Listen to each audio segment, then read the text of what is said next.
कराची के मेट्रोपोल चौक पर sewerage line के बैठने से धंसने वाली सड़क का मरम्मती काम जारी है। हुक्काम ने सड़क के एक ट्रैक को बंद कर दिया है, जिसके बाईस शाहराह फैसल और मुस्तल सड़कों पर ट्रैफिक का शदीद दबाव है। Karsaz, Baloch colony, nursery, FTC पर भी शहरियों को ट्रैफिक जाम का सामना है। इस रोड का ये हाल है तो बाकी आप समझें पूरे शहर का क्या हाल है। मैं आ रहा हूँ बहादुराबाद साइड पे, वहाँ पे भी इसी तरीके से हैं, वहाँ पे भी हर जगह पे खुदाई है। पीछे रोड से आ रहा हूँ, ये पूरा खोदा हुआ है। ये मेन मेरे घर का रास्ता है।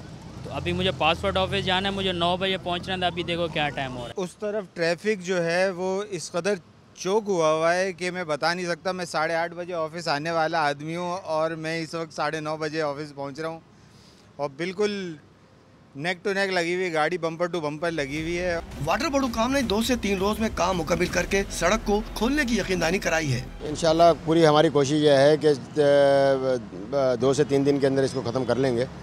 इंशाल्लाह आज शाम तक जो है पूरी कोशिश करेंगे कि ये पानी भी चला दें और ये जो जितना भी लोड है इंशाल्लाह इसको तोड़ने की कोशिश करेंगे। शहरियों का मुतालबा है कि शहर की इस अहम शाहराह की मुकर्रर वक्त में मरम्मत करके उन्हें ट्रैफिक जाम के मसले से निजात दिलाई जाए। कैमरामैन अली जान के साथ शाहिद गजाली, डॉन न्यूज़, कराची।